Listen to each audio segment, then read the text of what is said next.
Quando a gente fala na caminhada de fé que as pessoas tomam na vida, a gente tem alguns componentes nessa história que estão presentes na vida das pessoas e das comunidades de fé. E que componentes são esses? O primeiro componente muito definido é a experiência. Então a pessoa, não, olha, eu senti tal coisa, eu estava no momento tal, e eu tive uma sensação assim, eu tive uma coisa que me pegou. E o que acontece? Algumas pessoas, elas permanecem apenas no nível da experiência. Então é o que a gente chama de uma tendência muito mística. Né?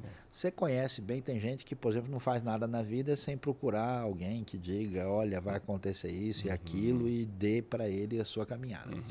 A segunda proposta que está presente nessa caminhada de fé é o seguinte, é a minha tradição. Então, ó, eu sou batista, presbiteriano, assembleiano, seja o que for, né, metodista, e a pessoa diz, não, olha, meu avô era isso, meu bisavô era isso, minha mãe então eu, sabe de uma coisa, eu sempre fui assim, e eu vou continuar desse jeito. Então, você olha para a pessoa, parece que ela parou de refletir, ela simplesmente vai, né, como que entrou na fila, no automático. O terceiro elemento curioso é a ritualística.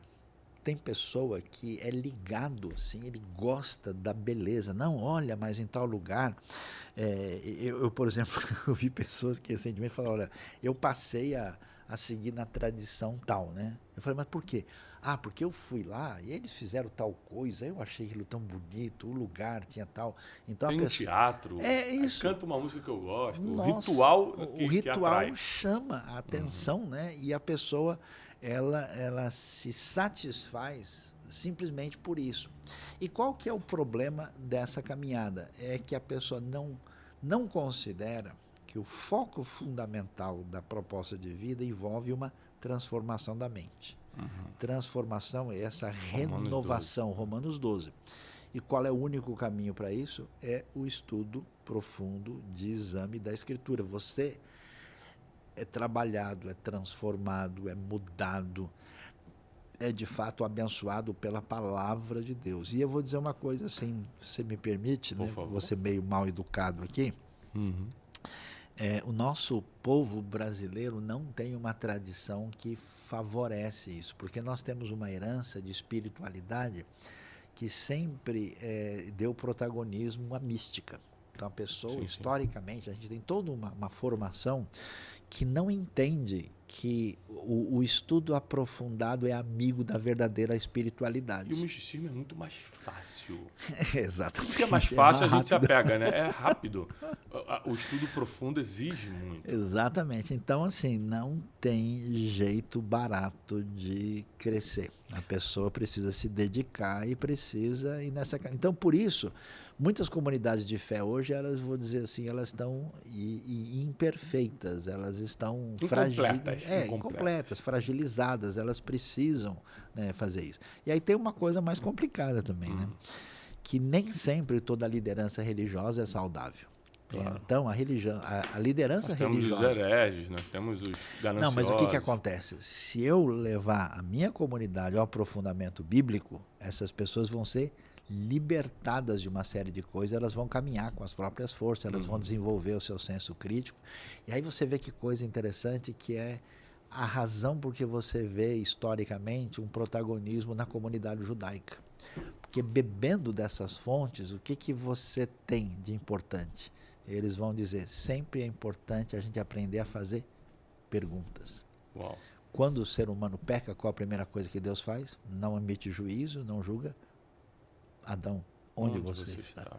Ele chama ele para conversar. Então, esse lance da pergunta, da interação, é que levou, né, toda a maravilha que a reforma protestante trouxe foi trazer a Escritura de volta e fazer com que as pessoas se tornassem responsáveis pela sua vida, tendo uma atitude que envolve a gente A maioria das demandas complicadas que levavam para Jesus, ele respondia com perguntas. Exato.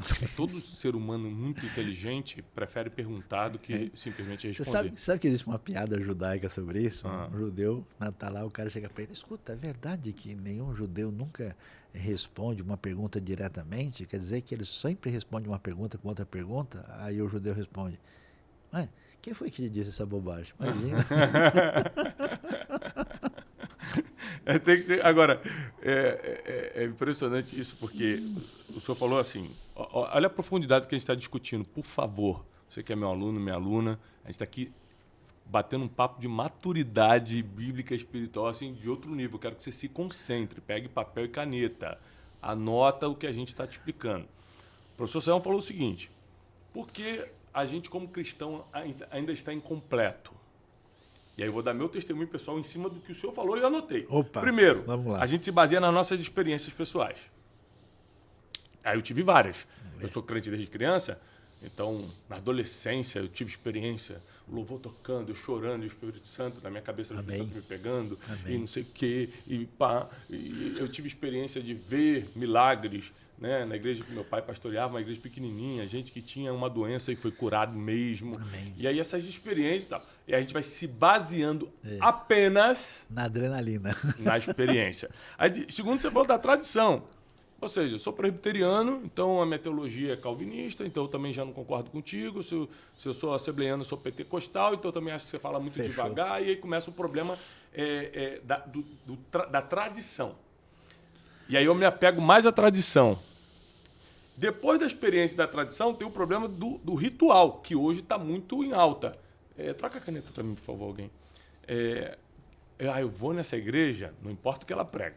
Eu vou porque a parede é mais escura, eu não estou fazendo crítica nenhuma, tá? Eu só estou dizendo sobre o ritual. Porque o louvor é diferente, é o worship, não sei o quê e tal. Ou seja, não tem problema algum. Eu só estou te dizendo que a gente às vezes se move ou pela experiência, ou pela tradição, ou pelo ritual. O problema é que a nossa plenitude e a nossa transformação está no conhecimento profundo da palavra. Quem conhece a Bíblia não precisa acreditar cegamente no que o outro está falando. Exatamente. Nem deve. Às vezes vai ser um líder espiritual, mas você não precisa acreditar cegamente porque você conhece a Bíblia. Então, a minha experiência pessoal é o seguinte, professor. Eu tive experiências com Deus. Eu venho de uma tradição religiosa. Eu já escolhi muitos lugares e ambientes pelo ritual que me atraía mais. Mas eu, Tiago Brunet, só mudei e me tornei cristão de verdade, tendo nascido num contexto evangélico, quando eu comecei a estudar a Bíblia. Amém. Quantas coisas eu abandonei que eu achava absolutamente normal, mesmo estando na igreja. Quando eu comecei a estudar as cartas de Paulo, e Paulo só batendo em você, direta, e te chamando de carnal, e dizendo até inimizades. Não estou falando com ninguém, então o reino do céu não é para você. Tá? Então, o apóstolo Paulo vai te confrontando, porque a gente está sempre imaginando o pior, né? Um pecado muito sério, um crime. Não sei, mas o apóstolo Paulo vai em cada coisa ali. Pega fundo. Até conversas fiadas. Para de conversas frívolas, conversa fiada com os outros. Aí quando você começa a ser confrontado pela palavra, primeiro você descobre o teu estado. Você fala assim, caramba, eu não sou bom como eu pensava, não. Eu tenho muita coisa para melhorar na minha vida. E segundo, você conhece a essência do que Deus quer para você. Você começa a descobrir sua identidade lendo a Bíblia. Então, por isso que é importante você dominá-la. Né? Em tudo que a gente faz no Instituto Destiny, na Casa de Destino, que é o nosso braço ministerial e obra social, a gente faz com base na palavra. Porque somente os princípios que dão certo a milênios funcionam. O resto é só achismo.